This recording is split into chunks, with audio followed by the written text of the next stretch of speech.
నమస్తే welcome to HBN news bulletin ముందుగా headlines చూద్దాం. మాజీ ఎంపీ అండ్ బీజేపీ రాష్ట్ర ఉపాధ్యక్షులు డాక్టర్ బూర్ల నరసయ్య గౌడ్ మీడియాతో మాట్లాడుతున్నారు. తెలంగాణ భవన్లో మీడియాతో మాట్లాడుతున్న బీఆర్ఎస్ వర్కింగ్ ప్రెసిడెంట్ కేటీఆర్.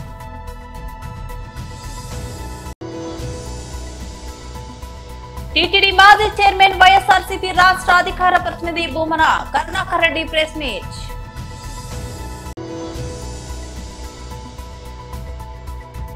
దేశవ్యాప్తంగా బిఎస్ఎన్ఎల్ 4G సేవలు ప్రారంభం. మాజీ ఎంపీ అండ్ బీజేపీ రాష్ట్ర ఉపాధ్యక్షులు డాక్టర్ బూర నరసయ్య గౌడ్ మీడియాతో మాట్లాడుతున్నారు. ఈరోజు తెలంగాణ వీరనారి తెలంగాణ ఝాన్సీబాయి లక్ష్మి వీరత్వానికి ప్రతీక కాకరి ఐలమ్మ జయంతి సందర్భంగా బీజేపీ పార్టీ తరఫున యావత్ తెలంగాణ ప్రజల తరఫున ఘనంగా నివాళులు అర్పించడం జరిగింది. అదేవిధంగా దురదృష్టం ఏంటంటే ఇప్పటికీ తెలంగాణ విమోచన జరిగి 76 సంవత్సరాలైనా కూడా తెలంగాణ వీరత్వానికి ప్రతీక అయినటువంటి కాకరి ఐలమ్మ విగ్రహం కానీ లేదా దొడ్డి కొమరయ్య విగ్రహం కానీ మొన్ననే గొడవ చేస్తే సర్దార్ సర్వాయి పాపన్న విగ్రహం భూమి పూజ చేశారు. ఇప్పటి వరకు పెట్టాలనే సోయి ఉమ్మడి ఆంధ్రప్రదేశ్లో కాంగ్రెస్ కానీ తెలంగాణ వచ్చిన తర్వాత బీఆర్ఎస్ ప్రభుత్వానికి కానీ దక్కలేదు. దీన్ని బట్టి ఈ రెండు పక్క 100% రెండు కుటుంబాల పార్టీలు, ఫ్యూడల్ పార్టీలు. అందుకొరకు తెలంగాణ యావత్ ప్రజలు నిజమైనటువంటి నివాళులు ఏదైతే చాకలి ఐలమ్మ, దొడ్డి కొమరయ్య, సర్వాయి పాపన్న సామాజిక నాయకులకు నిజమైనటువంటి నివాళులు బీజేపీ ప్రభుత్వం ఏర్పడినప్పుడే వస్తుందని తెలియజేస్తూ, అదేవిధంగా ఈరోజు మోడీ గారు యొక్క నారీ శక్తి కొరకు 33% చట్టసభలో రిజర్వేషన్ కలిపి నిజమైనటువంటి నివాళులు అర్పించింది కేవలం బీజేపీ పార్టీ తరఫున మోడీ గారే అని ఈ సందర్భంగా తెలియజేస్తూ వారికి మీ ద్వారా ఘనంగా నివాళులు అర్పించడం జరుగుతుంది. ముఖ్యంగా ఈరోజు మాట్లాడడానికి ప్రధాన అంశం జిఎస్టీ గురించి. ఈరోజు కాంగ్రెస్ నాయకులు సబ్జెక్టు లేని వాళ్ళు సొల్లు కబుర్లు ఎక్కువ చెప్తారని మీ అందరికీ తెలుసు. సబ్జెక్టు లేని వాళ్ళు సొల్లు కబుర్లు ఎక్కువ చెప్తారు. పర్ఫార్మెన్స్ వీక్ ఉంటే పబ్లిసిటీ పీక్ ఉంటుంది. ఈ రెండు బీఆర్ఎస్కు కాంగ్రెస్కు రెండు బాగా వర్తిస్తాయి. ఈరోజు జిఎస్టీ సంస్కరణల వల్ల సూపర్ జిఎస్టీ వల్ల దసరా దీపావళి మోడీ గారు ఇచ్చినటువంటి గిఫ్ట్ వల్ల భారతదేశంలో 30 కోట్ల కుటుంబాలకు, పేద మధ్యతరగతి ఉన్నత కుటుంబాలకు కూడా ప్రతి ఇంటికి ఏదో విధంగా లాభం చేకూరుతుంది. దాదాపు 5 లక్షల నుంచి 6 లక్షల కోట్ల లాభం ఈ యొక్క తెలంగాణ ప్రజలతో పాటు యావత్ భారతదేశ ప్రజలకు జరిగింది. ఇది వాస్తవం. కానీ కాంగ్రెస్ నాయకులు సొల్లు కబుర్లు చెప్పుకుంటూ సోయి లేకుండా 7,000 కోట్ల నష్టం ఎట్లయితే 7,000 కోట్ల నష్టం. జిఎస్టీలో మీకు ఏమాత్రం జిఎస్టీ గురించి అవగాహన ఉంటే అది కూడా మంత్రులు మాట్లాడుతున్నారు. తెలంగాణ భవన్లో మీడియాతో మాట్లాడుతున్న బీఆర్ఎస్ వర్కింగ్ ప్రెసిడెంట్ కేటీఆర్. ప్రభుత్వానికి ఒత్తాసు పలుకుతున్న కొన్ని ప్రసార మాధ్యమాలు, వార్తా పత్రికలు ఇదేదో కాల గొప్ప పని చేసినారన్నట్టుగా ఇవాళ రాయడం చూస్తే ఆ విషయం గురించి సమగ్రంగా ప్రజలకు, అదేవిధంగా ఆ తప్పుడు కథనాలు రాసిన వార్తాపత్రికలకు కూడా ప్రధాన ప్రతిపక్షంగా మొన్నటిదాకా ప్రభుత్వాన్ని నడిపిన పక్షంగా అన్ని విషయాలు మీకు చెప్పాలి అనే ఉద్దేశంతో ఈ పత్రికా సమావేశం నిర్వహిస్తూ ఉన్నాం. హైదరాబాద్ మహానగరానికి మేము 2014లో బాధ్యత తీసుకున్న నాడు కేవలం ఒక 20-25% మాత్రమే ఆనాడు అప్పుడెప్పుడో 2008లో 2007లో డాక్టర్ వైఎస్ రాజశేఖర రెడ్డి గారు ముఖ్యమంత్రిగా ఉన్నప్పుడు మొదలు మెట్రో కోసం టెండర్లు పిలిస్తే పబ్లిక్ ప్రైవేట్ పార్ట్నర్షిప్ భాగస్వామ్యంలో మొదలు మేటాస్ అనే ఒక సంస్థ వచ్చింది. చాలా ఆశ్చర్యంగా ఆ రోజు పత్రికలు అన్నీ రాసినాయి. ఈ సంస్థ ఉల్టా గవర్నమెంట్కి పైసలు ఇస్తుందంట, గవర్నమెంట్ డబ్బులు పెట్టే అవసరం లేదంట, అంటే ఇందులో ఇన్ని లాభాలు ఉన్నాయా అన్నట్టుగా ఆ రోజుల్లో వార్తాపత్రికల్లో కథనాలు వచ్చినాయి. అంటే మెట్రో అనేది చాలా లాభసాటి అని చెప్పడానికి ఆ రోజుల్లోనే, అంటే ఈ రకంగా పబ్లిక్ ప్రైవేట్ పార్ట్నర్షిప్ భాగస్వామ్యంలో చేస్తే తప్పకుండా ఉల్టా గవర్నమెంట్కే దాదాపు నెక్స్ట్ 30-35 ఇయర్స్ డబ్బులు ఇస్తాం అని ప్రైవేట్ సంస్థలు చెప్తున్నాయి అంటూ ఆ రోజుల్లో పత్రికల్లో పతాక శీర్షికల్లో కథనాలు వచ్చినాయి. సరే, కారణాలు ఏమైనప్పటికీ ఆ తర్వాత ఆ సంస్థ పోయింది వెనకకి. తర్వాత L&T అనే సంస్థ అల్టిమేట్గా మళ్ళీ తిరిగి టెండర్ తీసుకున్నది. ఇది ఏషియాలో కాదు, ప్రపంచంలోనే అతిపెద్దదైన public private partnership in metro rail రంగంలో ప్రపంచంలోనే అతిపెద్ద పబ్లిక్ ప్రైవేట్ పార్ట్నర్షిప్ భాగస్వామ్యంతో ఆనాడు అప్పుడున్న కాంగ్రెస్ ప్రభుత్వం ఈ టెండర్ పిలిచి ఫైనలైజ్ చేసి L&T అనే సంస్థకు అప్పచెప్పింది. 2014లో తెలంగాణ రాష్ట్రం ఏర్పడే నాటికి అప్పటికే ఒక 20% దాకా పని కూడా పూర్తి అయింది. పని మొదలైంది, పని ఒక 20% పూర్తయింది.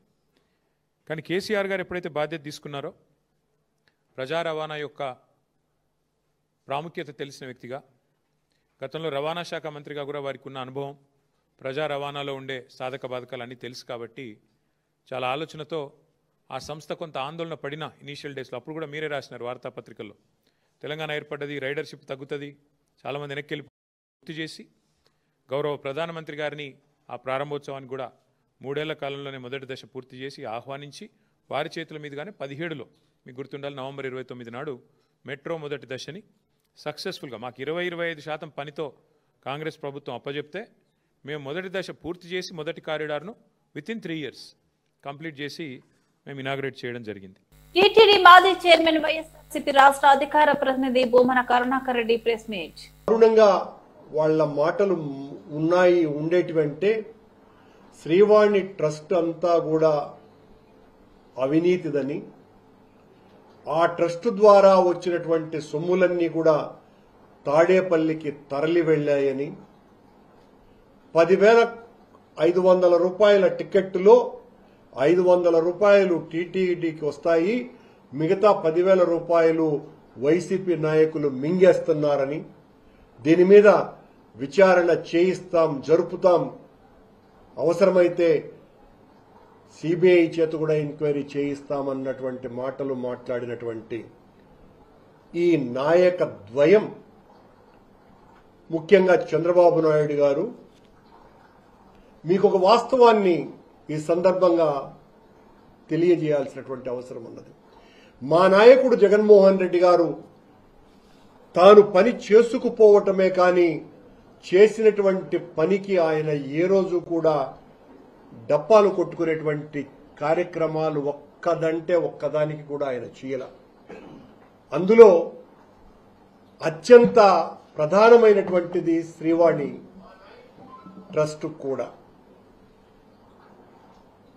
తిరుమలలో స్వామివారి దేదీప్యమానమైనటువంటి ఆ ఆలయ ప్రతిష్టను మరింత ఇనుమడింప చెయ్యాలన్నటువంటి ఒక గొప్ప సంకల్పం జగన్మోహన్ రెడ్డి గారికి వచ్చి, ఆయన ప్రమాణ స్వీకారం చేసిన తర్వాత తిరుమలకు వచ్చిన వెంటనే ఒక మంచి నిర్ణయం ఆయన తీసుకొని మా అందరితో కూడా మాట్లాడడం జరిగింది. దేశమంతా కూడా, ముఖ్యంగా గ్రామీణ ప్రాంతాలంతా కూడా వెంకటేశ్వర స్వామి లేదా హిందూ దేవాలయాలను నిర్మించాలా, అలాగే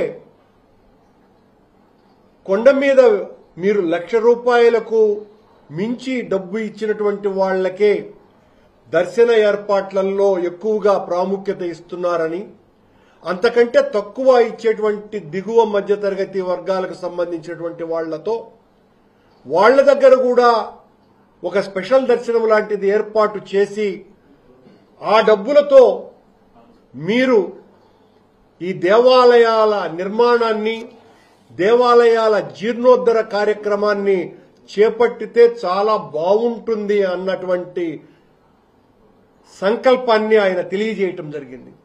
ఆయన సంకల్పము, ఆ ఆదేశం ప్రకారమే టీటీడీ బోర్డు వెనువెంటనే 10,000 రూపాయలు చెల్లించినటువంటి భక్తులకు శ్రీ వెంకటేశ్వర ఆలయ నిర్మాణ ట్రస్ట్ అంటే శ్రీవాణి ట్రస్ట్ ద్వారా ఆ 10,000 రూపాయలు చెల్లిస్తే స్వామివారి దర్శనానికి ఏర్పాట్లు మా కాలంలోనే మా నాయకుడు జగన్మోహన్ రెడ్డి గారి ఆదేశాలతో ప్రారంభమయ్యింది. ప్రభుత్వ రంగ టెలికాం సంస్థ బిఎస్ఎన్ఎల్ స్వదేశీ 4G సేవలు రేపు అందుబాటులోకి రానున్నాయి. ప్రధానమంత్రి నరేంద్ర మోదీ ఈ సేవలను శనివారం ప్రారంభించనున్నారు. దీంతో దేశవ్యాప్తంగా ఈ సేవలు అందుబాటులోకి వస్తాయి. పూర్తి స్వదేశీ పరిజ్ఞానంతో ఈ 4G సేవలను అందుబాటులోకి తీసుకురావడం గమనార్హం. ఇది క్లౌడ్ ఆధారిత నెట్వర్క్ అని భవిష్యత్ అవసరాలకు తగినట్లు 5Gకి సులువుగా అప్డేట్ అవ్వొచ్చని టెలికాం మంత్రి జ్యోతిరాదిత్య సింధియా తెలిపారు. సెప్టెంబర్ 27న బిఎస్ఎన్ఎల్ 4G సేవలను దేశవ్యాప్తంగా సుమారు 98,000 సెట్లలో అందుబాటులోకి తీసుకురానున్నట్లు మంత్రి వెల్లడించారు. పలు రాష్ట్రాల్లో ఒకేసారి ప్రారంభోత్సవం జరగనుందని ఆయన తెలిపారు. ప్రధానమంత్రి నరేంద్ర మోదీ ఒడిశాలోని జార్సుగూడ నుంచి నెట్వర్క్ కు ఆవిష్కరించనున్నారు. గౌహతి జరిగే కార్యక్రమంలో మంత్రి జ్యోతిరాదిత్య సింధియా పాల్గొంటారు. హన్మకొండ జిల్లా హుస్నాబాద్ నియోజకవర్గంలోని ఎలకతుర్తి మండల కేంద్రంలో 4.9 కోట్ల రూపాయలతో సుందరీకరణతో అభివృద్ధి చేసిన ఎలకతుర్తి జంక్షన్ ను ప్రారంభించిన మంత్రి పొన్నం ప్రభాకర్ గౌడ్ అనంతరం జంక్షన్ లో లైటింగ్ ని ప్రారంభించారు. ఈ కార్యక్రమంలో వారు మాట్లాడుతూ కుడా చైర్మన్ వెంకటరామిరెడ్డి, సిద్దిపేట, హన్మకొండ జిల్లాల కలెక్టర్లు Haimavathi, Sneha Shabarish, additional collector Garima Agarwal, market chairman సుగినే సంతాజీ, ముఖ్య నేతలు, జిల్లా ఇన్ఛార్జ్ మంత్రి పొంగులేటి శ్రీనివాసరెడ్డి, వెంకటరామిరెడ్డి సహకారంతో జంక్షన్ ను 5 కోట్ల రూపాయలతో అభివృద్ధి చేసుకుని ప్రారంభించుకున్నామన్నారు. ఎలకతుర్తికి గతంలో ఇచ్చిన హామీ మేరకు జంక్షన్ కు పరిమితం కాకుండా గ్రామ ప్రాంతాల్లో రోడ్లు, ఇతర అభివృద్ధి కార్యక్రమాలు చేపడుతున్నామన్నారు. ఈ కార్యక్రమంలో ఎలకతుర్తి కాంగ్రెస్ మండల అధ్యక్షులు ఎలిగేటి ఇంద్రసేనారెడ్డి, బొమ్మనపల్లి అశోక్ రెడ్డి, గొల్లి రాజేశ్వరరెడ్డి, శీలం అనిల్ కుమార్, మండ సుమన్ గౌడ్, బుచ్చ శ్రీధర్ రావు, అంబాల శ్రీకాంత్, అంబాల జగన్, ఇంగే శ్రీకాంత్, గుడిశాల అర్జున్ గౌడ్, కుర్ర ప్రకాష్ గౌడ్, బత్తిని రవీందర్ గౌడ్ తదితరులు పాల్గొన్నారు.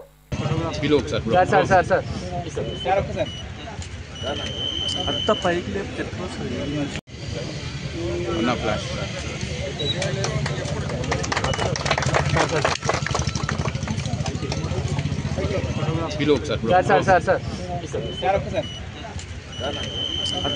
లేపు తెచ్చుకోవచ్చు.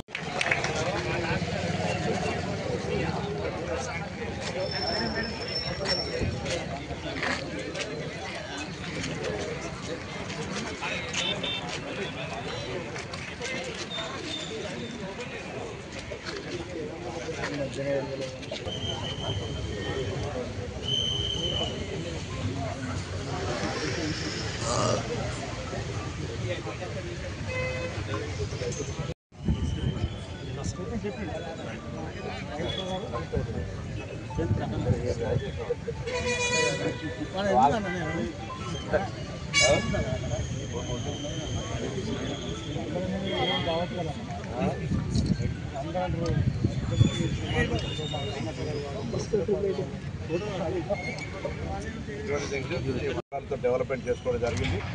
ఎలకతుర్తికి సంబంధించి గతంలో ఇచ్చిన హామీల ప్రకారంగా ఆసుపత్రిని అప్గ్రేడేషన్ కావచ్చు, లేదా 132 సబ్స్టేషన్ కావచ్చు, దాంతోపాటు మెడిపల్లి రోడ్డుకు సంబంధించి ఇష్యూ, ఈ విధంగా కొన్ని అభివృద్ధి కార్యక్రమాలకు హామీ ఇచ్చడం, కోర్టు ఏర్పాటు, ఇతరత్ర ఇవన్నీ కూడా తొందరలోనే అనుమతులు పొందబడి ఉన్నాయి. ఆ పనులు కూడా ఏదైతే జంక్షన్ ఒక పెద్దగా డిస్ట్రిక్ట్ హెడ్ క్వార్టర్ జంక్షన్ లాగా అయిందో మిగతా అన్ని పనులు కూడా చేయడంతో పాటుగా ఎలకతుర్తి జంక్షన్కే పరిమితం కాకుండా గ్రామీణ ప్రాంతాల్లో కూడా అనేక రోడ్లు, ఇతరత్ర కార్యక్రమం తీసుకొని వస్తున్నాం. ఈ విద్యా సంవత్సరం వాస్తవంగా ప్రారంభం కావాల్సి ఉన్నప్పటికీ స్థల సేకరణ, తాత్కాలిక తరగతులు నడవడానికి, అదేవిధంగా భవనానికి సంబంధించిన స్థల సేకరణ జరిగినప్పటికీ కూడా బాసరా త్రిపులెడ్డి బ్రాంచ్ ఈ సంవత్సరం రాలేకపోయింది. వచ్చే సంవత్సరం తప్పకుండా తీసుకొస్తామనేటువంటి విధంగా చర్యలు హామీ తీసుకోవడం జరిగింది. అదేవిధంగా వంగరకు సంబంధించి కూడా ఒక నవోదయ విద్యాలయానికి స్థల ఎంపిక జరిగింది. వంగరలో కూడా నవోదయ విద్యాలయం తెలంగాణ రాష్ట్రం నుంచి నెంబర్ 1 ప్రతిపాదనగా కేంద్ర మంత్రి దగ్గర ఉంది. దాన్ని కూడా వీలైన తొందరలో తీసుకొని రావడం జరుగుతుంది. హుస్నాబాద్ కేంద్రంగా శాతవాహన యూనివర్సిటీ ఇంజనీరింగ్ కాలేజ్ వచ్చినాయి. క్లాసులు నడుస్తూ ఉన్నాయి. అక్కడ కూడా అద్భుతంగా 5 కోర్సులతోటి క్లాసులు స్టార్ట్ అయినాయి. కోహెడలో ఇంటిగ్రేటెడ్ హాస్టల్ కూడా జరుగుతూ ఉంది. మిగతా అన్ని రకాల వైద్యానికి సంబంధించి కూడా 150 పడకలు 250 బెడ్ హాస్పిటల్గా సురువాతు చేసుకొని పీజీ కోర్సులకు కూడా గౌరవ వైద్య శాఖ మంత్రి శాంక్షన్ చేసిన ఒక 50 సీట్లు. సో ఈ ప్రాంతంలో హెల్త్ ప్రకారంగా కూడా ఎంబీబీఎస్ లేకున్నప్పటికీ కూడా గవర్నమెంట్ నామ్స్లో పీజీ సీట్స్కు అలౌ చేస్తూ ఉన్నారు. కాబట్టి అటువంటి కూడా హుస్నాబాద్ కేంద్రంగా ప్రారంభం కాబోతోంది. ఇక్కడ ఎలకతుర్తికి సంబంధించి కూడా మరి కాలువల ద్వారా గౌరవేలికి సంబంధించింది, భీమదేవరపల్లి కావచ్చు, ఇక్కడ దేవాదులకు సంబంధించినవి కూడా, అదేవిధంగా శ్రీరామ్ సాగర్ సంబంధించినటువంటి ఇతరత్ర పనులన్నీ కూడా తెచ్చి రైతులకు కూడా అన్ని రకాల సహకారం చేయడానికి సిద్ధంగా. భూమి కోసం, ముక్తి కోసం, వెట్టి చాకరీ విముక్తి కోసం పోరాడిన వీరనారి చాకలి ఐలమ్మ ఆశయ సాధనకు ప్రతి ఒక్కరూ పాటుపడాలని మహబూబ్ నగర్ ఎమ్మెల్యే ఎన్ఎం శ్రీనివాసరెడ్డి అన్నారు. జిల్లా వెనుకబడిన తరగతుల అభివృద్ధి శాఖ ఆధ్వర్యంలో ఏర్పాటు చేసిన చాకలి ఐలమ్మ జయంతి వేడుకలకు ఆయన ముఖ్య అతిథిగా హాజరై జిల్లా కేంద్రంలోని పద్మావతి కాలనీ గ్రీన్ బెల్ట్ లో గల చాకలి ఐలమ్మ విగ్రహానికి పూలమాల వేసి ఘనంగా నివాళులర్పించారు. ఈ సందర్భంగా ఎమ్మెల్యే గారు మాట్లాడుతూ చాకలి ఐలమ్మ జీవితం ఎంతో మందికి స్ఫూర్తిదాయకమని, బడుగు బలహీన వర్గాల అభ్యున్నతి కోసం చాకలి ఐలమ్మ ఉద్యమించారని ఆయన గుర్తు చేశారు. ఇలాంటి మహానీయుల చరిత్రను భావితరాలకు అందించి వారి ఆశయాలకు అనుగుణంగా అందరూ సమిష్టిగా పనిచేయాలని సూచించారు.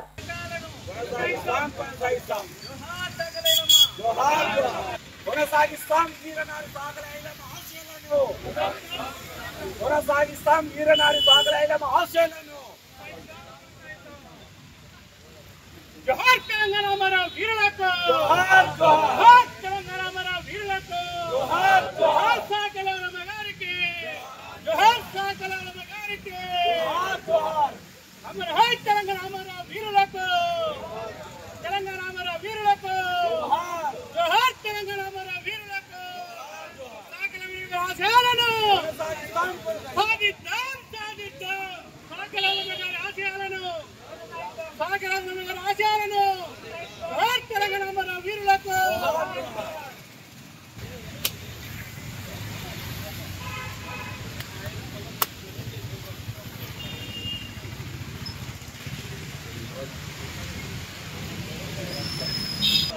తెలంగాణ మన వీరులకు, తెలంగాణ గారికి జోహార్ జోహార్.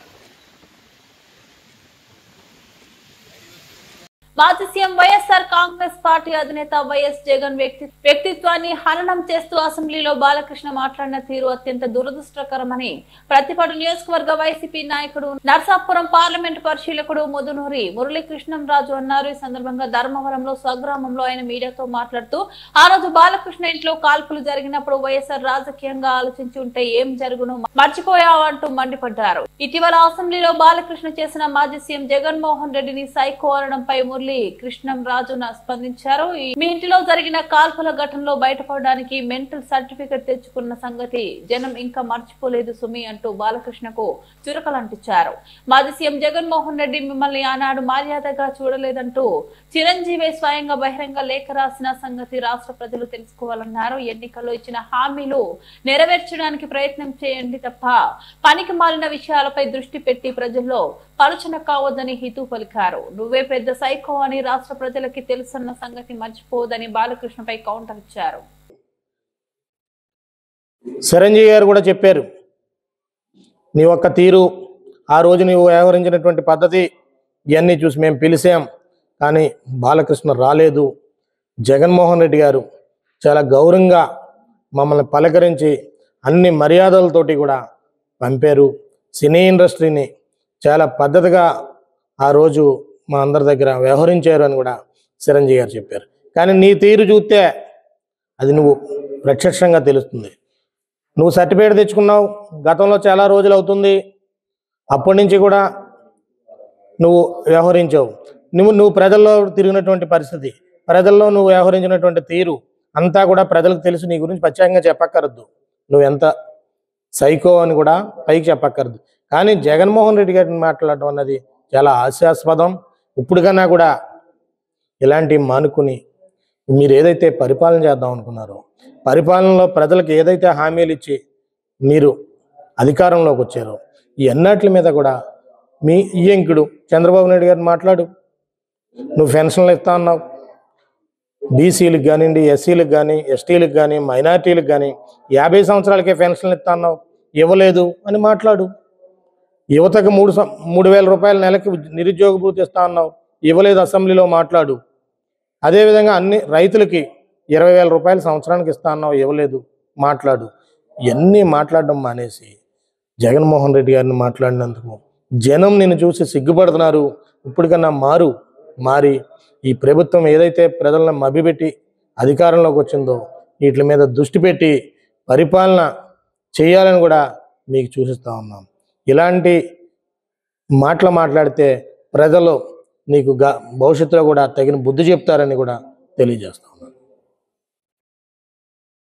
బులెటిన్ ముగించే ముందు మరోసారి హెడ్లైన్స్ చూద్దాం. మాజీ ఎంపీ అండ్ బీజేపీ రాష్ట్ర ఉపాధ్యక్షులు డాక్టర్ బూర్ల నరసయ్య గౌడ్ మీడియాతో మాట్లాడుతున్నారు. తెలంగాణ భవన్లో మీడియాతో మాట్లాడుతున్న బీఆర్ఎస్ వర్కింగ్ ప్రెసిడెంట్ కేటీఆర్.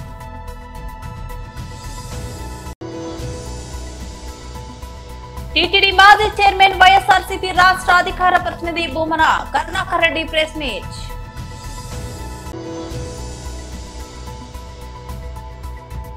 దేశవ్యాప్తంగా బిఎస్ఎన్ఎల్ 4G సేవలు ప్రారంభం. ఇవి బులెటిన్ అప్డేట్స్. మరో బులెటిన్లో మళ్ళీ కలుద్దాం. అంతవరకు సెలవు. నమస్తే.